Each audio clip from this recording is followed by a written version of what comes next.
Motherhood, but not quite as we imagine. Thought-provoking, refreshing, straightforward, sometimes taboo, often seemingly ordinary, but always honest. Welcome to School for Mothers, opening conversations we all need to have, exploring ways in which you can be fulfilled as a woman, once a mother. Now here is your host, mother of 10, Danusha Melina Durban.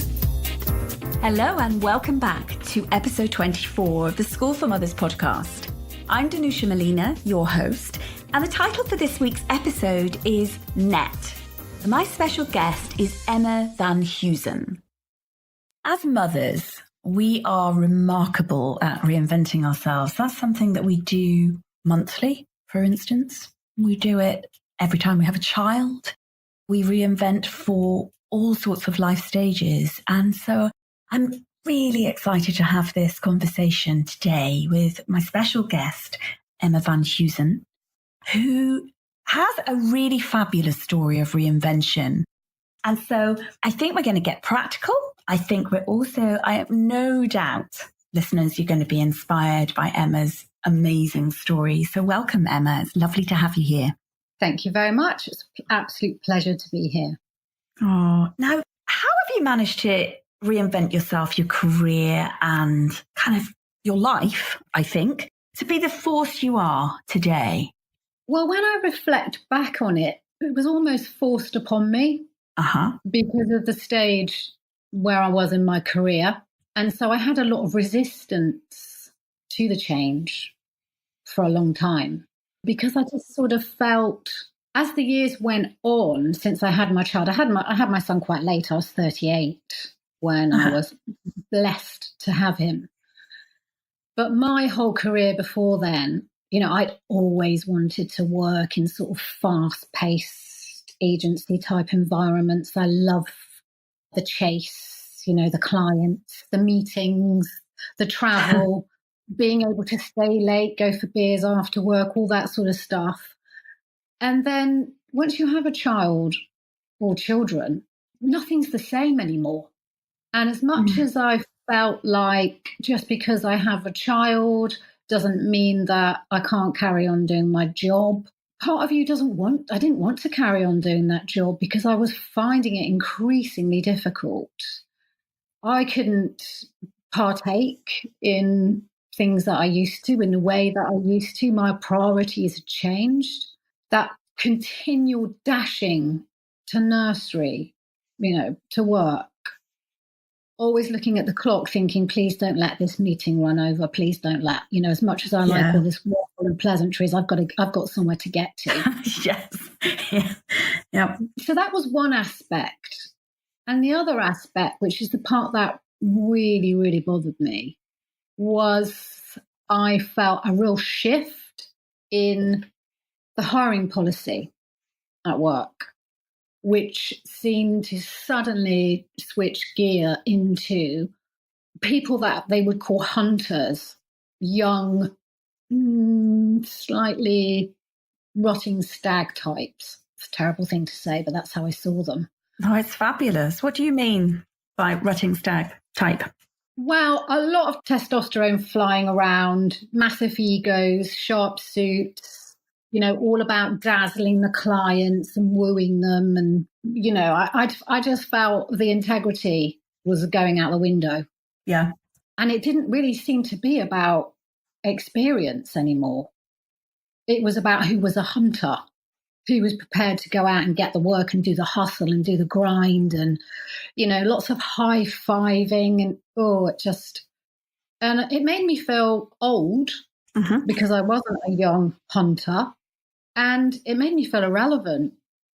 And the more I sat and watched the team around me becoming younger and younger, and, there is a place in an agency for young talent, absolutely. But that seemed to be, the hiring policy was based on what you look like and your age rather than your ability. And that I found staggering. Well, that must have been awful for you, Emma. It really bothered me. Yeah. I mean, and I would go home and I'd think about it and I would think, what happens to women in their 40s or 50s in these sorts of corporate jobs? Like, where do they go? Because if you don't want to move up the ladder and go on the board, what happens to them? Like, where am I going to go? Like, you never see them. I don't know where they are. And I started to think that's going to be me soon. Yeah. You know, I was beginning to feel like I was a spare part or dead wood. And I absolutely didn't want to be feeling like that. Oh, God, no. Not after a vibrant career and and being so in the middle of the cut and thrust of it. That must have been just really shattering for you. It was. But it was interesting because I looked back on my team and thought that was me. I was almost like looking at myself and thinking, I probably would have been thinking, wow, why is that person still here? You know, they probably thought I was really old. But I was only in my 40s. But I was beginning to feel really old, and it scared the living daylights out of me. And I felt quite depressed. I was just like, what am I going to do? So I decided, for my own sanity, and actually because I felt it would be better all round, I left. And it was really hard the day that I walked out that office, you know, and said bye.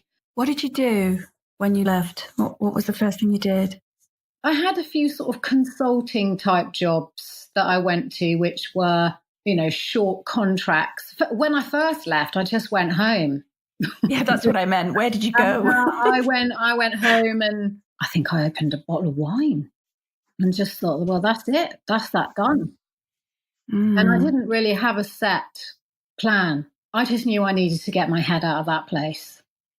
So I did some contracting and did various things. And what I began to realize was that social media was something that wasn't really a big part of what I did in my job. The agency that I worked with at the time, it wasn't something that they particularly offered as a service. And I noticed that, you know, it was hard to miss, but how influential and integral social media was to marketing. And it sort of felt like I just wanted to know more about this stuff. Like, I want to know. Maybe I won't feel a dinosaur if I know about this stuff. So that's when I decided to invest in myself and thought, actually, I'm going to give myself a couple of months to really understand how social media works. So what did you do? What did you invest in? I enrolled in a course that was specifically for mums. And it seemed to be aimed at someone like me. You know, it was aimed at women who had decent jobs, who just couldn't make it work anymore. And who didn't want to just disappear into the shadows. Yeah. Because that's what I was thinking. I was thinking, well, maybe this is my opportunity to get a job around my son's school. Okay, that will make things easier.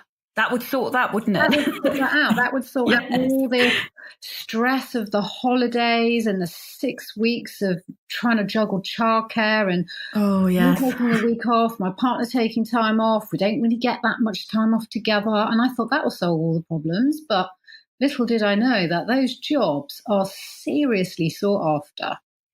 And despite having a really good CV, I didn't have the skills for a lot of those, you know, school secretary type job.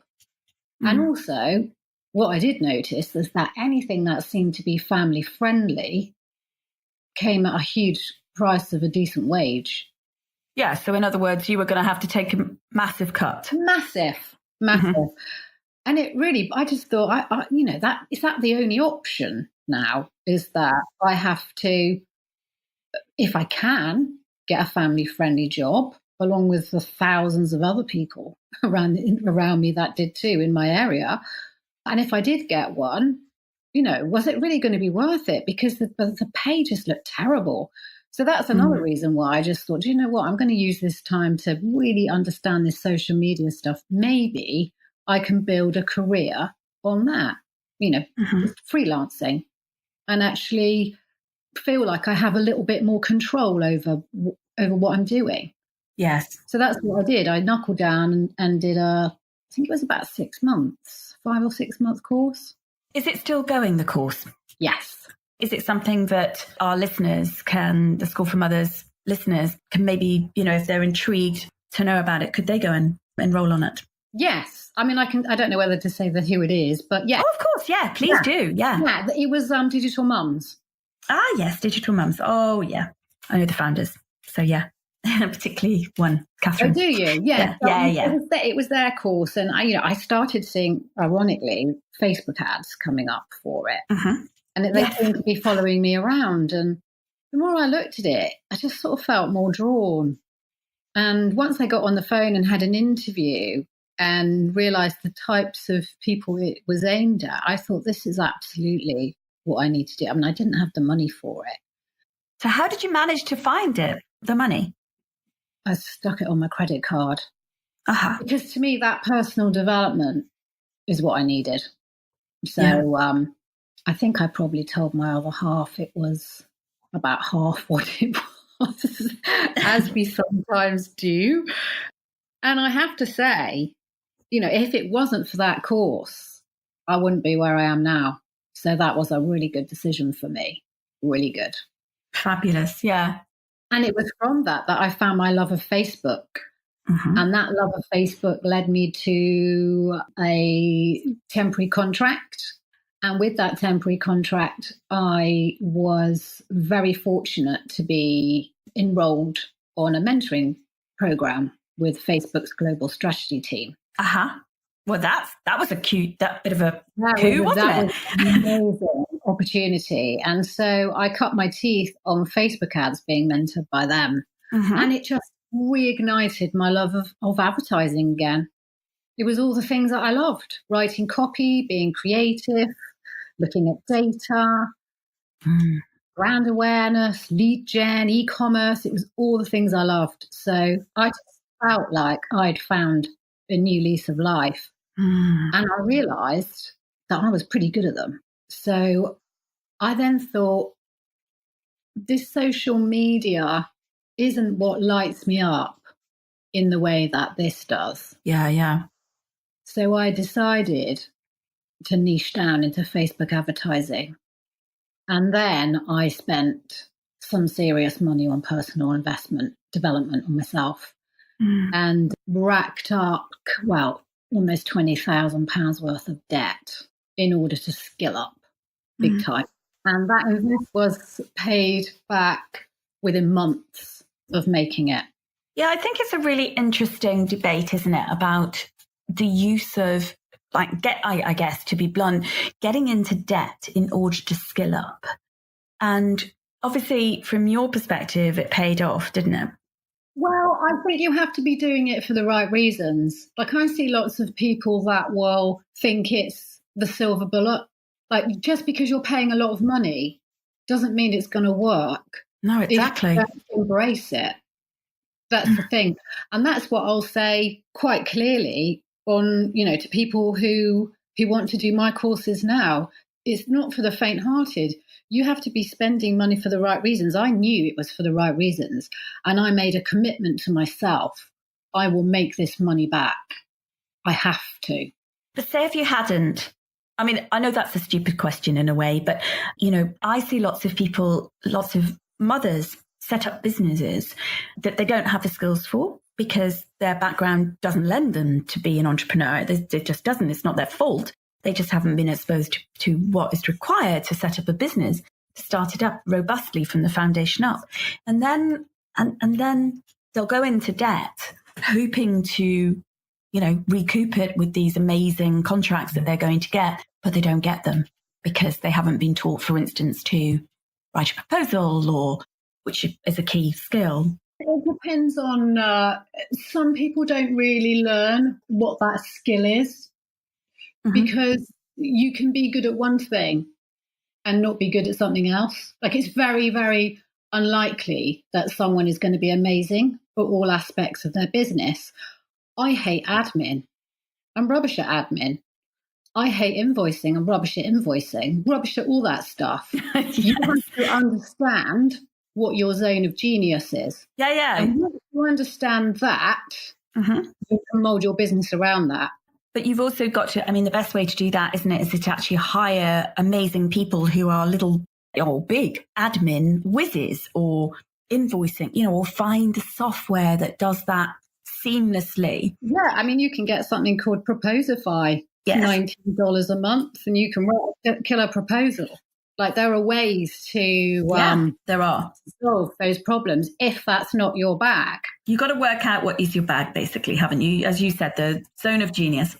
You do, and it's all about personal relationships. I mean, I've written proposals for people who have bitten my hand off to want to work with me, but I don't want to work with them. So you have to create the business that you want and work with the people that you want. And understand if you're building a business or if you have a hobby. Because most people that don't truly succeed have a hobby. And that's a very different thing. Absolutely. We're going to come back to the difference between a hobby and a business in a sec. I'm just curious about something. You just said that that you've written a proposal, a killer proposal, which I don't use Proposify, by the way, but I'm going to go and look at it, and we'll obviously put it in the show notes. So thank you for that resource. But a killer proposal and having somebody bite your hand off. But if you didn't want to work with them, why did you write a proposal? Because it was the questions they came back with, which made me think, do I want to work with this person? Oh, I get it. Yeah. So got it. You will get a sense of what that working relationship is like. Yes. And it's, for me, I worked in advertising agencies and I know how to manage clients. Yes. And I know now the types of clients that I want to work with and the ones that I don't. Yes. So, and because it's my business, it's not like when I was in an agency, you can't really have the luxury of choosing. Well, no, you can call the shots, can't you, Emma? I mean, exactly.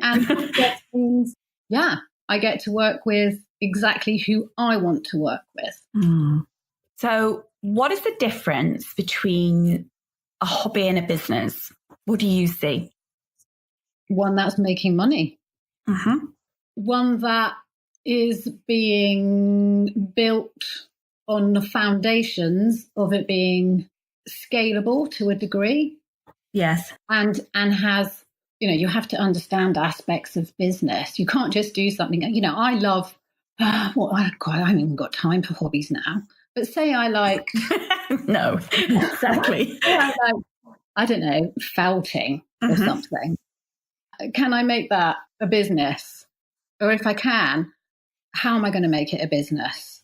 Rather than just be something that I do on the side. Am I going to get enough stock to go to a market, have a local stall?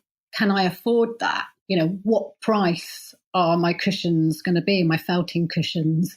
By the time I've paid for the stool, I've got my materials. Am I in the right area? Or do I need an e-com store? And I sell them online and I sit at home and I make them. And it's about having something that's scalable. If it's not scalable, unless you don't really want to make any money, in which case I'd say it is kind of like a little side hustle. Like people have side hustles, but that's different than having a business. And your side hustle can be a hobby. But I think a business is, you need to be all in on it. And you've got to be able to take risks, calculated risks to a degree to start with. And it's not for the faint-hearted. It really isn't. And I think that's the ones that, I'm in mastermind. I'm in a mastermind now with two actually, with 6 and 7 figure businesses. And they are all in. You can look at the commonalities between all of us. And it's a very, very similar trait. Was I like that before? I never thought I would do the things that I do now before. Never in a million years. When I started my business last year, I had no idea it was going to grow to, multiple 6 figures in 7 months. What do you mean by multiple 6 figures? I'm sorry, I might be being thick here. Sorry, forgive. 300,000 type. That's what you call multiple 6 figures. So I had no idea that was on the agenda for me. I wanted to have a business, But the more I understood that if I treated myself like a client and treated it like a proper business, that was going to get me the success that I wanted. And so I went all in. Yeah, you have to be really determined, don't you? And equip yourself with the right skills and be with the right people in terms of who you surround yourself with, because it's critical. So your masterminds are, I would imagine, absolutely critical to your development. Yes, I think they're critical for anyone to surround yourself with people that lift you up. Yeah, yeah. Who are cheerleaders. I mean, I have my ethos in my groups, because I've got sort of free groups and paid groups. But the one thing that everybody will say about working with me or being in my groups is that they are places of collaboration. It's collaboration over competition. It's about support. There's so much room for everybody to do well. But you have to have an abundance mindset and be able to not be worried about competition and think that you're all after the same people, because you're not. There's a massive world out there. Yeah, exactly. And I think once I embraced that, which is, something I hadn't really come across that much before, because I suppose to a degree, if I'm really honest, in the corporate world, was a lot of competition. There really was. So to not have that and for people to be genuinely supportive is a lovely feeling to see women being like that. It's heartfelt, and heart-centered. And the dynamics of that just spur you on because you're all cheering one another on. And, by doing that, these women are doing amazing things that they wouldn't have never have done before.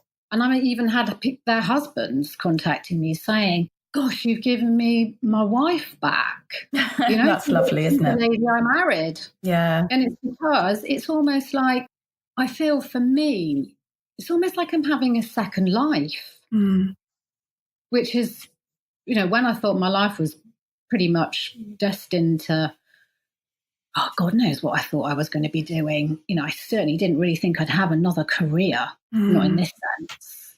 Yeah. The opportunities out there for women that open their eyes up to them. And you have to be prepared to take big risks and can pay off in ways you would never imagine. Financially is one thing, but mentally, and I think for a lot of women, we lose confidence. I'd sort of lost my identity. Yes. And I think that's very common for women to feel like that. Yeah, it is. Well, we go through so many transitions in life, don't we? Which is what I was talking about at the beginning, but that can affect our confidence. And it is wonderful to hear you, with so much passion and energy, have reinvented into the second career. And I can really hear how that damning experience of the kind of very patriarchal, competitive environment, how awful that must have been to your identity. It really must have called it into question.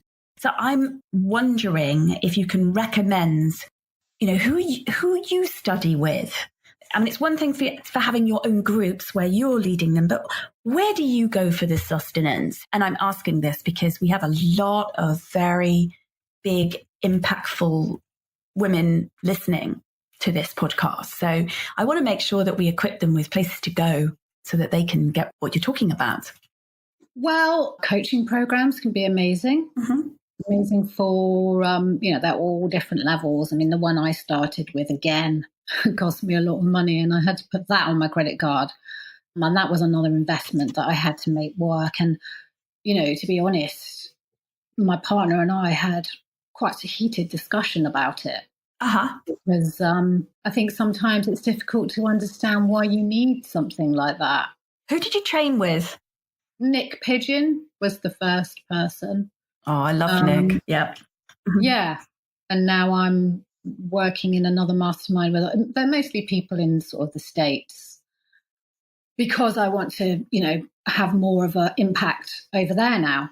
So I've aligned myself to some networks out there, and I'm going to be spending quite a lot of time going back and forth this year which I'm very excited about. And I'm very fortunate that my other half is, he had a great job, but he wasn't really happy in it. It was well paid. And we made the decision for him to leave this year. Oh, so that's a big win. Yeah. So he's a house husband at the moment. So that is allowing us to be able to travel more. We're not restricted by holidays. I'm going over to the States, and then I'm going on a retreat in Fiji, for example. And how lovely. They're able to come over, which is amazing. Oh, what's the retreat, Emma? It's an agency accelerator with a lady called Kat Howell, Facebook ads person. Yeah, so it's 4 days. It's not very long. A hell of a long way to go. It's because she's in New Zealand.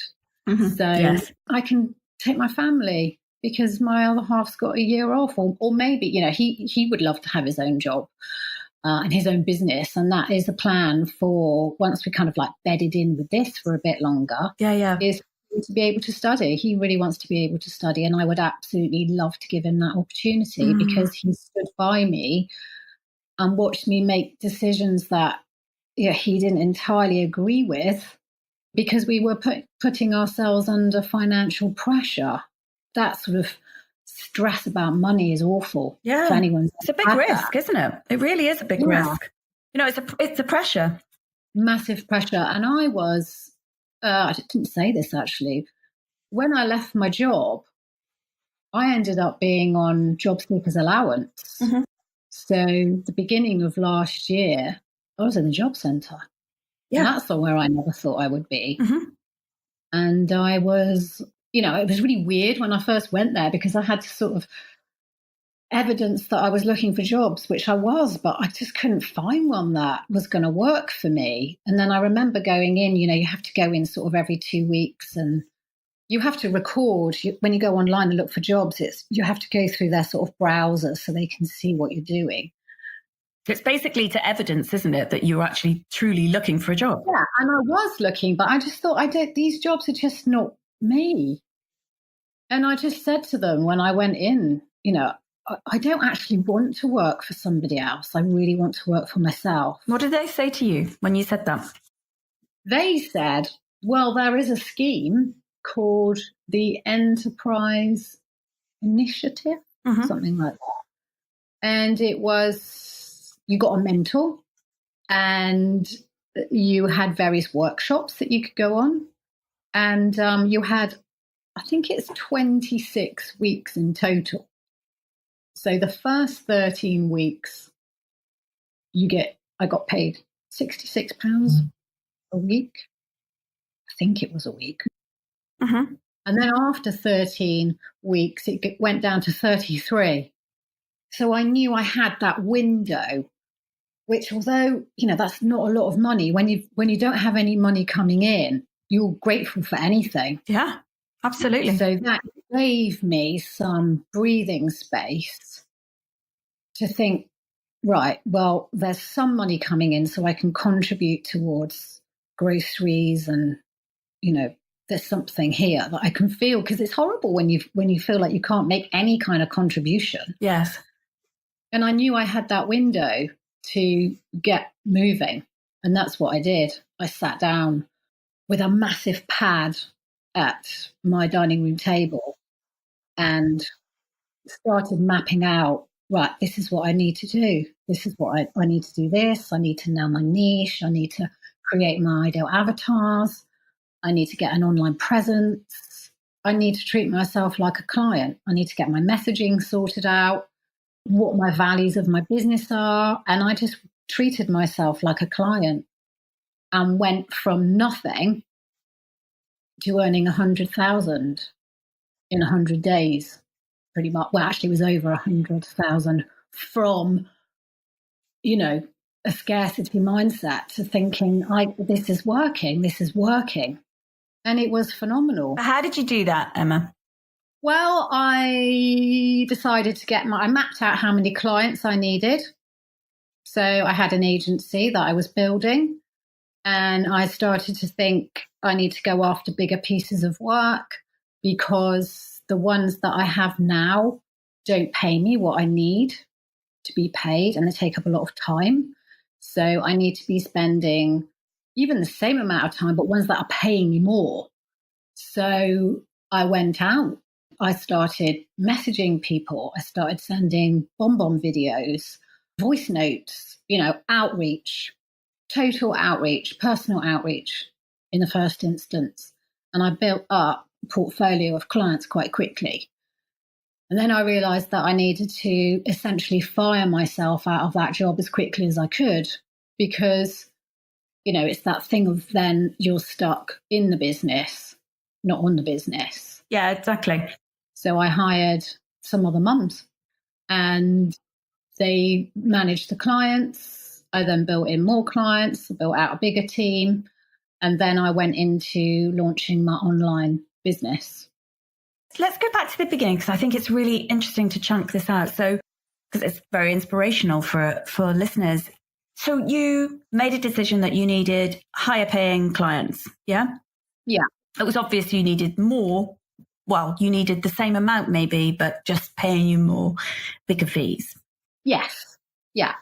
For many women, that's a very large jump, isn't it? To go, right, I'm going to quadruple my either hourly rate or daily rate or, however they charge out for themselves. Yeah. So what happened for you that led you to suddenly do that? In fact, I'm curious, percentage wise, what did you increase from? I tripled them. Yeah. As a mother of triplets, I always love a triple of something. So, yeah, good. Okay. Yeah. Yeah. And so overnight, you made a decision, yeah? Mm-hmm. Talk us through that kind of process of, right, I'm going to just triple my fees. And then how did you take that to clients, potential clients? Yeah. Were they were new ones or were they existing ones? Mixture of both? They were new. So I built a list of the people I wanted to work with, my top 50. Who are the top 50 people. I scoured them on the internet. I checked out what their social media presence was like. Yep. I looked to see, do they have love pages? Have they got a good website? All the things that I knew as a Facebook ads person, they would have to have in place in order for me to think they had an understanding of the levels of sort of ad spend. Do they look credible? Are they doing Google ads for a start? Because if you're looking at companies and they're already doing Google ads, they obviously have got a bit of money. And I would reach out to them and offer to, if they had, get on a call. Yeah, I've got some ideas, and I would offer them some insights. I'd say, I've looked at this, I've looked at that, I've noticed X, Y, and Z. I'd love to have a quick chat with you if you want to get on the phone. And personal outreach is amazing, especially when you don't have I didn't have a budget to run advertising, ad funnels, but no money. So I could only leverage personal outreach. Yes. And that was highly effective, along with things like doing workshops and events. You just brand me. So I would recommend anybody who doesn't have budget but has time, because if you don't have that many clients, well, you need to leverage yourself out of a situation pretty quickly. You had to clear the decks and make time and do some personal outreach stuff. I was recently on a masterclass with a lady called Selena Sue, which some of the listeners may know. And, that masterclass was all around personal outreach. And it made me realize when I was listening, oh, yeah, that's what I was doing. Yeah. Oh, you can't beat personal outreach, because so many people absolutely loathe chatting on the telephone. They do anything. Oh, yeah, absolutely. They'll write notes. They'll do emails. When the phone rings, you just think, oh no, is that, it's someone selling you something. We just don't really have, I certainly don't have conversations like I used to on the telephone, but voice notes is huge now. Yes. People will voice note one another. A lot of businesses done Voxer. So you have to sort of use the tools that you have at your disposal. Yes. I imagine it sets you apart.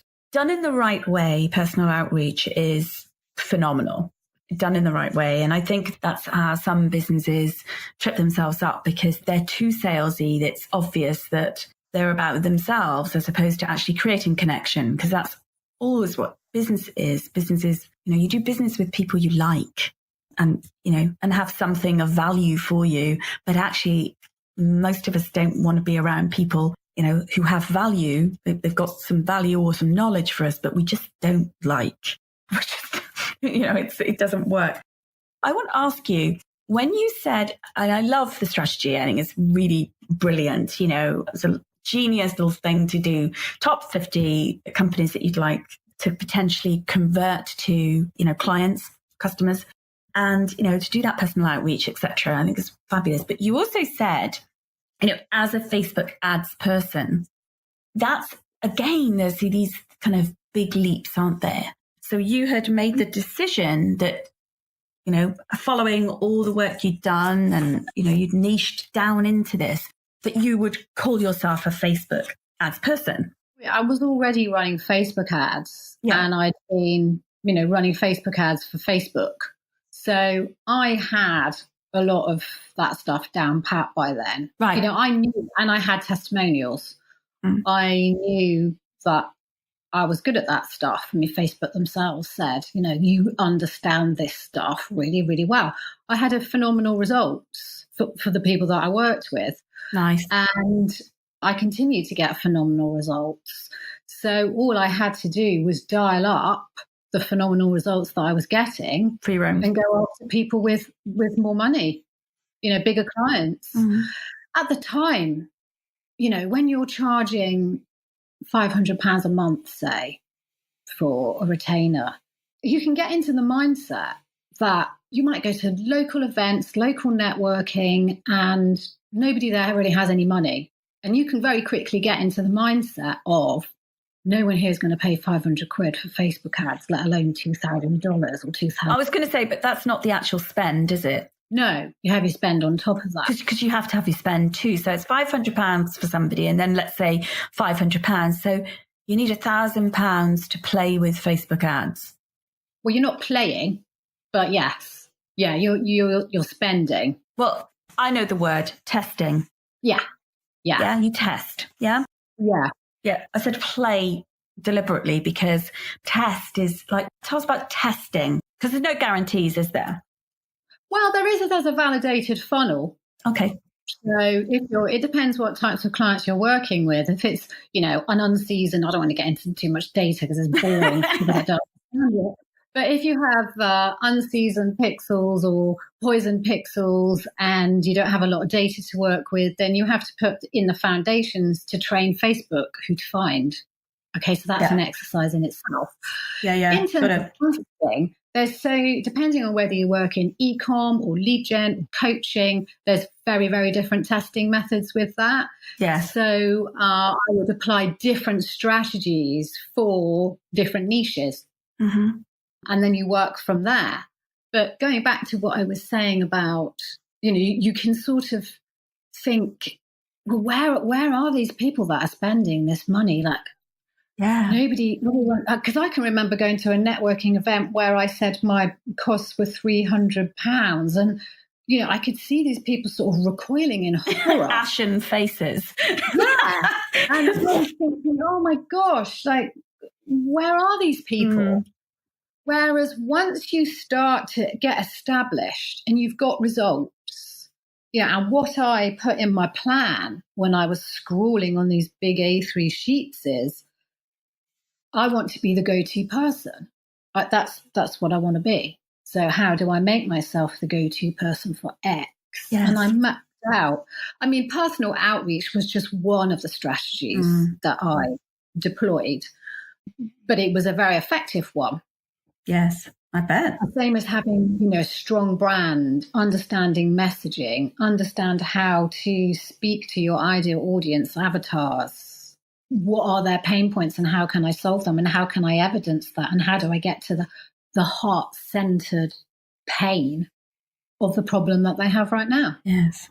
So once you start to understand that and you can start to put the foundations and building blocks in place, you can start to very quickly start to move up to a different tier of person where, I probably get now 2 or 3 emails a week from people who I know if I said it's $2,000, because a lot of them I work with are in the States, or 5,000, some of them, they don't bat an eyelid because they understand the power of Facebook ads. They understand. And I worked with a coach recently, actually, she's in the UK, and she happily spent 10,000 on her launch, and then my fee was on top of that, but she made 130.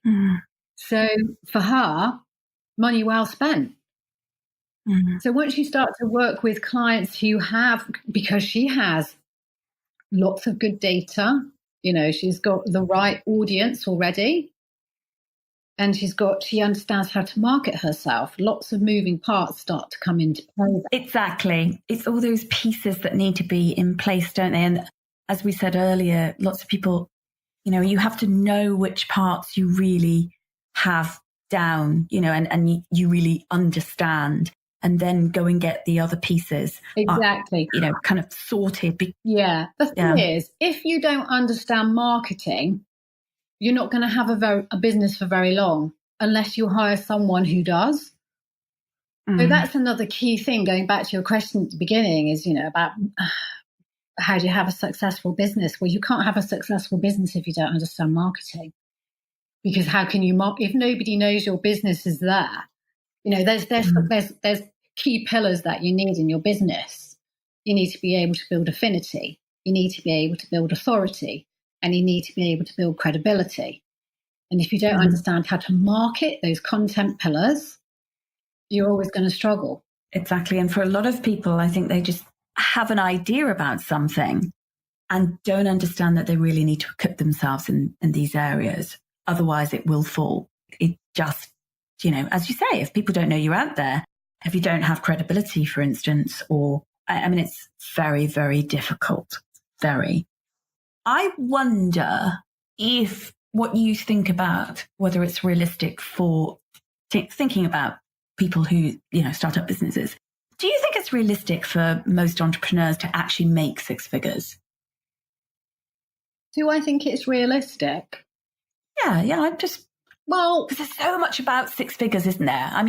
I can't remember in which episode I mentioned that I've been part of a networking group in New York, so I work there frequently, and not at the moment, but actually later in May I'm there, which I'm so excited about. But I have been before, and I was part of it's called 6 Figures, the network group. And I remember saying to Jan Mercer-Darms, the founder, why only 6 figures, Jan? Are we limiting ourselves here?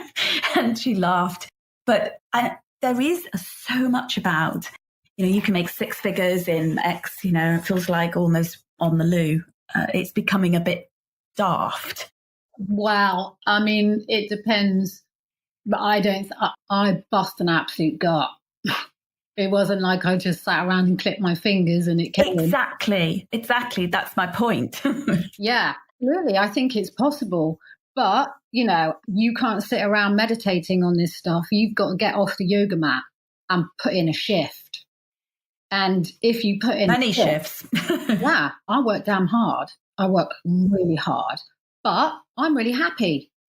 So I am happy to do it because I am working for myself. Yes. And, I can, in a few weeks' time, I'll be going away. I will be working when I'm away, but I haven't had to put a form in and ask for permission to go on holiday. So do I think it's possible? I think it's possible for people that you have to have the right mindset. That for me is key to this. Once I got my mindset sorted out, everything changed for me. But that is not something that happened. And that's a continual project. Yeah, isn't it just? It's not like, you just, I'm going to do healthy eating for a couple of weeks. That's a discipline. That is part of who I'm becoming. And that is a lot about what I teach on my programs is having the right mindset to be able to think bigger, play bigger, be comfortable being uncomfortable. I mean, when people see me doing Facebook Lives, they think that I've been doing them for years and I love it. I get nervous about this stuff. I spend a lot of my day doing stuff that is completely out my comfort zone. But I'm leaning into that stuff now because with stretching yourself comes growth, personal growth, growth mindset, financial growth. For me, it's not really about the money, if I'm honest with you. Like, that is a happy byproduct. I am not going to say I am not pleased to not be stressing about my credit card bill. That would be a ridiculous thing for me to say. But what I am passionate beyond belief is for women to understand that they are meant for so much more than they probably think they're capable of right now. And if I could inspire one person listening to this today to realize that there is a wealth of opportunity out there, but you have to be prepared to do things differently. And a lot of people aren't.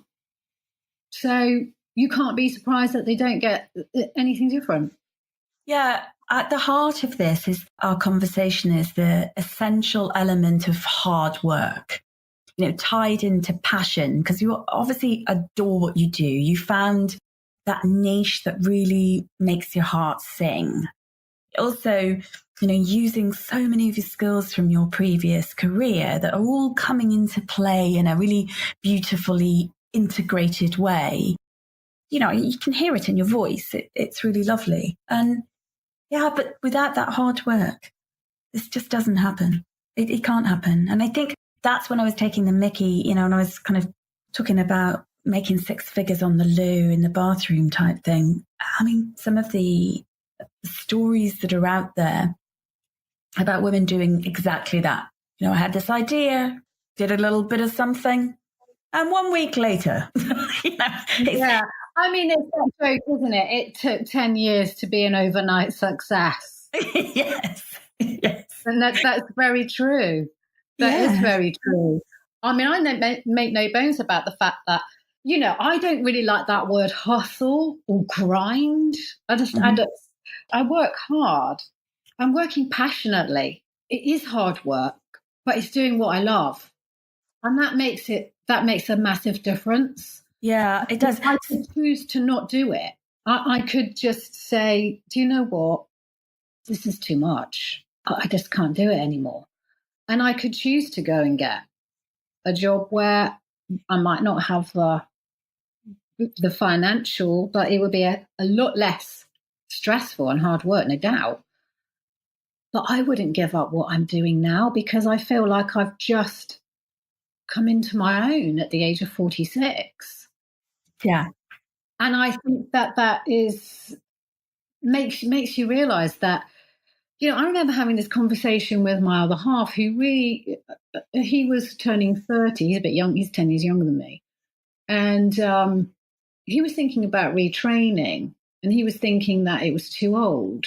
He was too old to think about doing that. I remember when I was 30, really wishing that I'd become a lawyer because I was really passionate about that. And I'd sort of dallied and toyed with it, and I'd never really done it. And when I got to 30, I thought that's a real shame that I didn't do it.